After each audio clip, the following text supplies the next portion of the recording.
Hi everyone, आप सभी लोग कैसे हैं। आप सभी का मेरे यूट्यूब चैनल पर स्वागत है।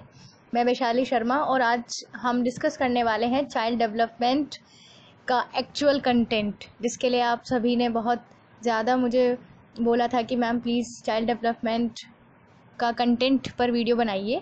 तो आज हम कंटेंट लेकर आए हैं आप लोगों के लिए। और सबसे फर्स्ट जो हमारा टॉपिक है आज की वीडियो में वो है कंसेप्ट ऑफ डेवलपमेंट, मतलब विकास की अवधारणा क्या है। तो आइए हम शुरू करते हैं। जैसे कि हम जानते हैं कि जो विकास की प्रक्रिया होती है वो बच्चे के जन्म से लेकर पूरे जीवन भर चलती है, ठीक है। और अगर हम इस विकास का वैज्ञानिक अध्ययन करते हैं, जिसे मानव विकास का वैज्ञानिक अध्ययन कहा जाता है, तो उसमें भी यही बातें समझाई जाती हैं कि पूरे उम्र भर में लोगों में कितने कितने प्रकार के और किस प्रकार के बदलाव आते हैं, और इन बदलावों में मानव वृद्धि के सभी पहलू शामिल होते हैं।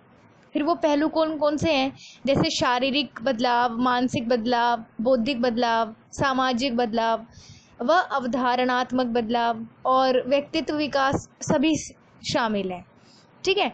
तो एक तरीके से हम कह सकते हैं कि मानव वृद्धि के सभी पहलू जैसे कि शारीरिक, मानसिक, बौद्धिक, सामाजिक, अवधारणात्मक व व्यक्तित्व विकास सभी आते हैं। ये पूरा प्रक्रिया विकास की प्रक्रिया में आती है। अब विकास का मतलब होता क्या है? विकास का मतलब है शारीरिक व जैविक पहलुओं की वृद्धि होना ही इसमें शामिल नहीं है, बल्कि इसमें सब कुछ आ जाता है। संज्ञानात्मक व सामाजिक पहलुओं का विकास भी इससे जुड़ा हुआ है।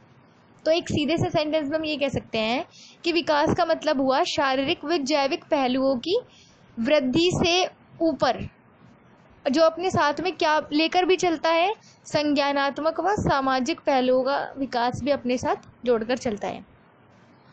मानव विकास का अध्ययन या जीव विज्ञान, मनुष्य जाति का विज्ञान, नागरिक शास्त्र, मनोवैज्ञानिक विज्ञान जिसे मनोविज्ञान भी कहते हैं, इतिहास आदि को अपने आप में सम्मिलित करते हैं, ठीक है। तो प्रायोगिक स्तर पर किए गए मानव विकास का गहन अध्ययनों से बहुत महत्वपूर्ण तथ्य पता चलते हैं। जब हम बहुत सारे अध्ययन करते हैं जो मानव विकास से संबंधित हैं, और ये अध्ययन प्रायोगिक स्तर पर हुए हैं, मतलब प्रैक्टिकली अप्लाई है, तो इनसे हमें बहुत महत्वपूर्ण बातें पता चलती हैं। कौन कौन सी हैं वो? कि मनुष्य कैसे वृद्धि और विकास करता है। और ये बात हमारे लिए जानना बहुत ज़रूरी है, क्योंकि इस प्रकार की गहनता मनुष्य के और पहलुओं को जानने में मदद करती है। तो अगर हम मुख्य रूप से बाल विकास की बात करें, चाइल्ड डेवलपमेंट मतलब बाल विकास, ठीक है। अब तक जो मैंने आपको बताया वो विकास था, उसमें सबका विकास था, सबका साथ सबका विकास। ये नहीं मेरे कहने का मतलब है, मैं यहाँ पर ये कहना चाह रही हूँ कि अब तक जो हमने बात की वो एक जो नॉर्मल शब्द है विकास, उसके ऊपर चर्चा की। लेकिन अब जो हमारा टॉपिक है चाइल्ड डेवलपमेंट, उसका मतलब होता है बाल विकास। तो इस बाल विकास का मतलब क्या है? तो बाल विकास वह क्षेत्र है जिसमें वृद्धि, विकास व स्थिरता का जन्म से लेकर मृत्यु तक का गहन अध्ययन किया जाता है, ठीक है। मतलब जब कोई बच्चा जन्म लेता है और जब तक वो मृत्यु प्राप्त करता है, उस पूरे कालक्रम में जितनी भी उसकी वृद्धि हुई, जितना भी विकास हुआ, जितनी भी उसने स्थिरता को प्राप्त किया, वो सब का अध्ययन हमें करना है, उसे कहते हैं बाल विकास। तो बाल विकास का उद्देश्य क्या होता है, इसे पढ़ने के उद्देश्य क्या है? तो बालक का विकास उचित प्रकार से हो रहा है नहीं, इस बारे में शिक्षकों को जागरूकता होनी चाहिए। तो इसलिए एज अ टीचर्स आपको ये जानना जरूरी है कि किस स्टेज में जो बच्चे होते हैं वो उनमें कितने तरीके के बदलाव होते हैं और किस प्रकार के बदलाव होते हैं। इन सब का जागरूकतापूर्ण और गहन रूप से अध्ययन आप कर सको, इसलिए इसे रखा गया है। वृद्धि व विकास का रूप व स्तर देखना, वृद्धि का रूप कैसा चल रहा है, मतलब उसका कौन सी स्टेज है, ये किस तरीके का वो चल रहा है, ठीक है। और साथ में स्तर भी देखना, ये दोनों बातें ध्यान रखनी है। नेक्स्ट है किसी निश्चित समय अंतराल पर बालक का वृद्धि विकास का स्तर देखना। एक तो बात होती है एक नॉर्मली कि हाँ बिल्कुल it's going in a very normal way, ठीक है। जब हम एक यूनिवर्सली रूप से देखते हैं या सार्वभौमिकरण कर देते हैं या एक जनरलाइजेशन कर देते हैं, ठीक है। सामान्यकरण रूप से देखते हैं, वो अलग चीज़ है। लेकिन आप जब स्तर वाइज देखते हैं, स्टेज वाइज आप उसको देख रहे हैं कि किस स्तर पर कितना विकास हो रहा है, वो भी हमें पढ़ना है इसमें। तो एक तरीके से हम ये कह सकते हैं कि बाल विकास का तात्पर्य क्या हुआ कि बालक के विकास की प्रक्रिया को जानना, कि बालक कैसे कैसे विकास कर रहा है। अब बालक के विकास की जो प्रक्रिया है वो जन्म से ही नहीं, उसके जन्म से पहले से चल रही होती है, ठीक है। तो इस विकास की इस प्रक्रिया में जन्म से पहले वाली अवस्थाएं और जन्म के लेने के बाद की सभी अवस्थाएं आएंगी। जन्म से पहले वाली अवस्था भी और उस जन्म के लेने के बाद की अवस्था, जैसे शैशव अवस्था, बाल्यावस्था, किशोरावस्था, प्रौढ़ावस्था इत्यादि, कई अवस्थाओं से गुजरते हुए बच्चा परिपक्वता की स्थिति को प्राप्त करता है। तो बाल विकास के अध्ययन में प्राय निम्नलिखित बातों को शामिल किया जाता है। कौन कौन सी हैं, आप इस पेज को देखिए ध्यान से, इसमें सारी बातें लिखी हुई हैं।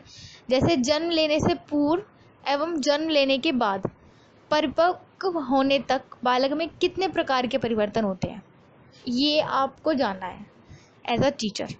दूसरा है बालक में होने वाले परिवर्तनों का विशेष आयु के साथ क्या क्या संबंध होता है, कि ऐसा तो नहीं है कि इसी खास स्टेज पर ये बदलाव होगा या इस स्टेज पर ये बदलाव नहीं होगा, ऐसा होता है ना।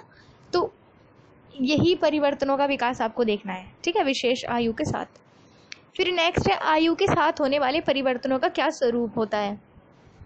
ऐसा तो नहीं होता कि हर स्टेज पर एक जैसे बदलाव होते हैं, किसी स्टेज पर कम बदलाव होता है, किसी स्टेज पर ज़्यादा बदलाव होता है। अभी जब बच्चा शैशवावस्था में होता है, जैसे 2 या 3 साल के बच्चे होते हैं, तो उनमें जो उनका बॉडी ग्रोथ हो रहा होता है वो बहुत जल्दी से बढ़ता है, ठीक है।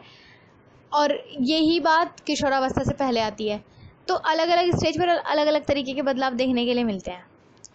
अच्छा, फिर है कि बालकों में होने वाले उपरोक्त परिवर्तनों के लिए कौन कौन से कारक जिम्मेदार होते हैं, ऐसी कौन सी वो चीज़ें होती हैं जो इन परिवर्तनों को प्रभावित करती हैं। फिर नेक्स्ट है कि बालक में समय समय पर होने वाले उपयोग परिवर्तन उसके व्यवहार को किस प्रकार से प्रभावित करते हैं। परिवर्तन हुए, उन परिवर्तनों को भी किसी ने प्रभावित किया है, लेकिन इन परिवर्तनों का बालक पर क्या प्रभाव पड़ेगा ये आपको जानना है, ठीक है। ये बहुत ही अच्छा टॉपिक है। अब क्या नेक्स्ट या पिछले परिवर्तनों के आधार पर बालक में भविष्य में होने वाले गुणात्मक एवं परिमाणात्मक परिवर्तनों की भविष्यवाणी की जा सकती है। मतलब अगर कुछ परिवर्तन जो पहले हो चुके हैं उसके आधार पर आगे आने वाले परिवर्तन, और वो परिवर्तन दोनों तरीके के हो सकते हैं, गुणात्मक भी और परिमाणात्मक भी।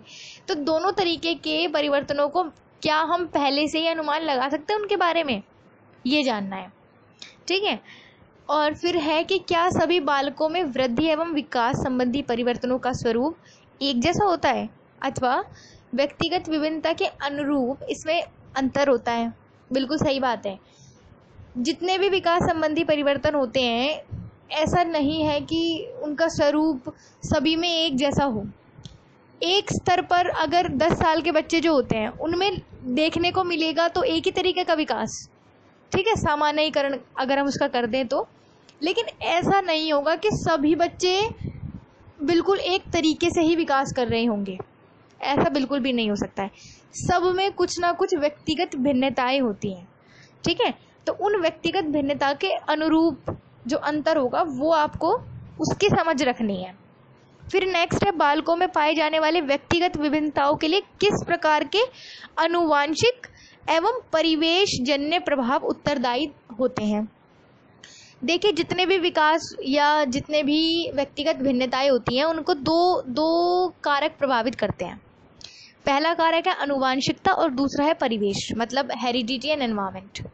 अब जो हेरिडिटी है मतलब जीन वाला फैक्टर, वो बहुत ही अच्छे से प्रभावित करता है, और एनवायरनमेंट भी। तो ऐसे हम यहाँ पर ये नहीं कह सकते हैं कि खाली जीन्स का ही प्रभाव होता है या आनुवांशिकता का ही पूर्ण रूप से एकाधिकार होता है बच्चे के विकास पर, या ना ही हम ये कह सकते हैं कि एकाधिकार केवल परिवेश का ही होता है, केवल आसपास के वातावरण का ही होता है। ऐसा नहीं है। जो जितना भी व्यक्तिगत भिन्नताएं होती हैं या जो भी जितने भी वृद्धि विकास हो रहे हैं वो दोनों आनुवांशिकता और परिवेश जन्य प्रभाव दोनों को मिला के बनता है। कोई इंसान में जितनी भी भिन्नताएं हैं या समानताएं हैं दोनों का मिक्सचर है, ठीक है। It's a product of both the quantities. its heredity as well as environment.